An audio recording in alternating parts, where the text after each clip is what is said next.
কলকাতা থেকে সম্প্রচারিত আজকের সন্ধ্যার গুরুত্বপূর্ণ বিশেষ বিশেষ খবরগুলি হলো: পূরণ করব সিভিক ভলান্টিয়ারদের জন্য বিরাট ঘোষণা মুখ্যমন্ত্রী মমতা ব্যানার্জির, খুশিতে আত্মহারা সকলে। অন্যদিকে কে হরিদাস পাল, রাহুলকে আক্রমণ করতেই শুভেন্দুকে পাল্টা তৃণমূলের, বার্তা কংগ্রেসকেও। এদিকে ফের সিএএ করেছে কোচবিহারে, নাগরিকত্ব ইস্যুতে ফের বিজেপিকে তুপ মমতা বন্দ্যোপাধ্যায়ের। অপরদিকে মাধ্যমিকের দুদিন আগেও মিলেনি এডমিট কার্ড, টাকার ব্যাগ নিয়ে প্রধান শিক্ষকদের তলব। এদিকে ইডির তলব এড়ানোর শেখ শাহজাহান, 24 দিন পরেও ফেরার তৃণমূল নেতা। অন্যদিকে বিজেপি চাপিয়ে দেওয়ার রাজনীতি না মানার হুঁশিয়ারি মুখ্যমন্ত্রী মমতা বন্দ্যোপাধ্যায়ের। অন্যদিকে দিলীপ ঘোষের কর্মসূচির আগেই গ্রেফতার জেলার 5 বিজেপি নেতা। এদিকে নির্দেশ মতো সিজিওতে গেলেন না শাহজাহান বা তার কোনো প্রতিনিধি। অপরদিকে রাহুলের টাকা খাওয়ার জন্য সরকারি জায়গা দিল না রাজ্য প্রশাসন। এবং সর্বশেষ খবরটি হচ্ছে, আকাশ থাকবে কুয়াশাচ্ছন্ন ও মেঘলা, দুই বঙ্গে বৃষ্টির গনগটা, বৃদ্ধি পাবে তাপমাত্রা। দর্শক বন্ধুরা, এতক্ষণ শুনলেন খবরের শিরোনাম, এবারে শুনেন বিস্তারিত খবর। পূরণ করব সিভিক ভলান্টিয়ারদের জন্য বিরাট ঘোষণা মুখ্যমন্ত্রী মমতা বন্দ্যোপাধ্যায়ের, খুশিতে আত্মহারা সকলে।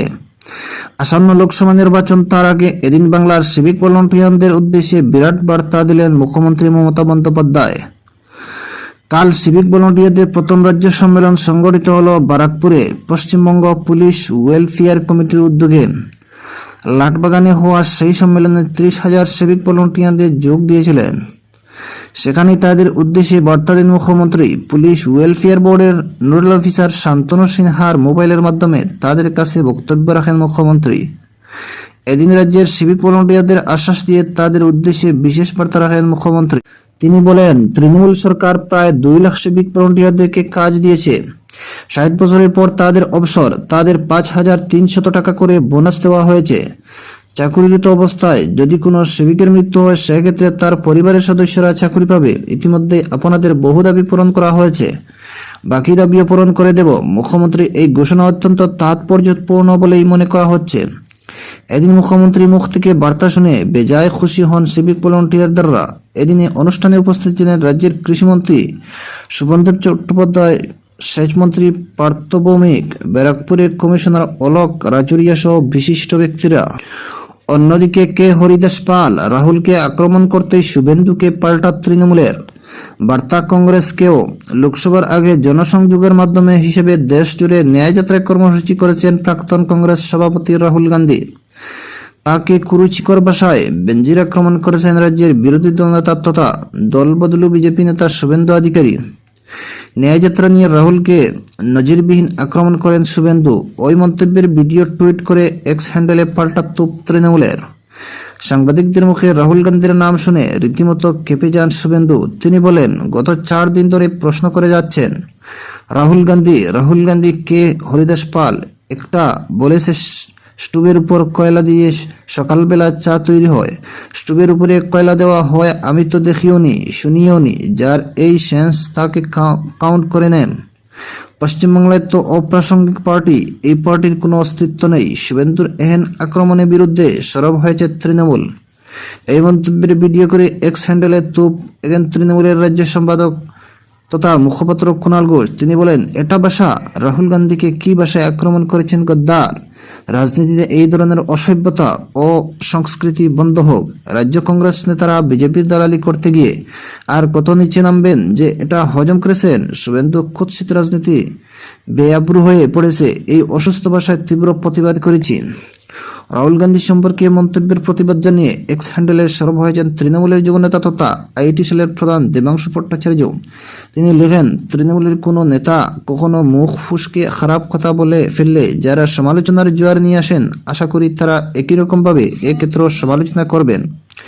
আশা করি বিরোধী দল নেতা বলে ভয় পাবেন না কিংবা গুটিয়ে যাবেন না।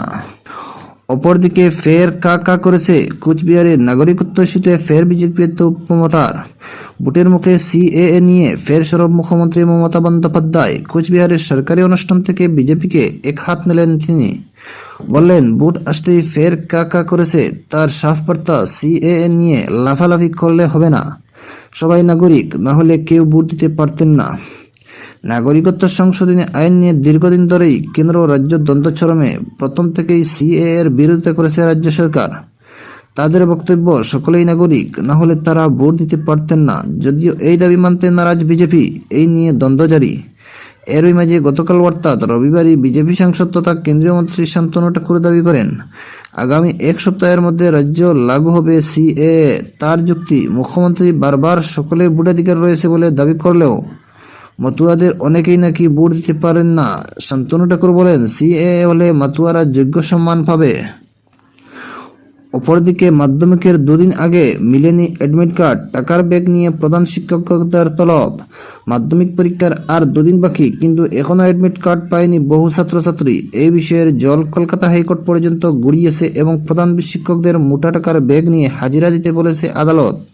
ব্যাপারটি নিয়ে ক্ষুব্ধ বিচারপতি বিশ্বজিৎ বসু। শুধুমাত্র স্কুলের গাফিলতিতে মাধ্যমিক পরীক্ষার দুদিন আগেও পরীক্ষার্থীরা অ্যাডমিট কার্ড হাতে পায়নি। বাগুইআটি জুংরা আদর্শ বিদ্যালয় এবং অশোকনগরের সূর্য মৌলানা আজাদ উচ্চ বিদ্যালয়ের বেশ কিছু ছাত্রছাত্রী ওই অভিযোগ তুলেই কলকাতা হাইকোর্টের দ্বারস্থ হন।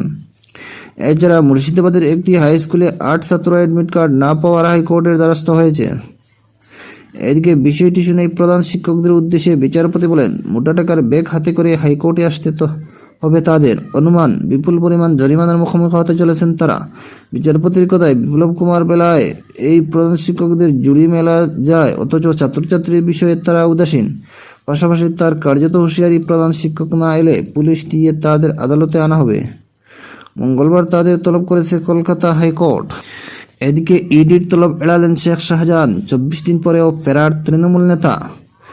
প্যারোল ইডির দেওয়া নির্ধারিত সময়ে সিজিও কমপ্লেক্সে দেখা মিলল না সন্দেশখালীর তৃণমূল নেতা শেখ শাহজাহানের। তার কোনো প্রতিনিধিও ইডি দপ্তরে এখনও পর্যন্ত যায়নি। সূত্রের খবর, সোমবার দিনভর তিনি হাজিরা দেন কিনা সেদিকে নজর রাখবে ইডি। তারপরই পরবর্তী পদক্ষেপ নেবে কেন্দ্রীয় তদন্তকারী সংস্থা।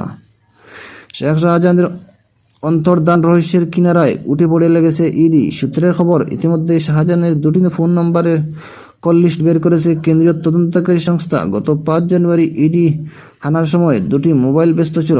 ৩ মিনিট ফোন ব্যস্ত রেখে ২৮ বার ফোন করেছিল শাহজাহান। কার কার সঙ্গে কথা বলেছিলেন সন্দেশখালীর তৃণমূল নেতা, তা খতিয়ে দেখার ইডি। দর্শক বন্ধুরা, আজকের সন্ধ্যার গুরুত্বপূর্ণ বিশেষ খবর।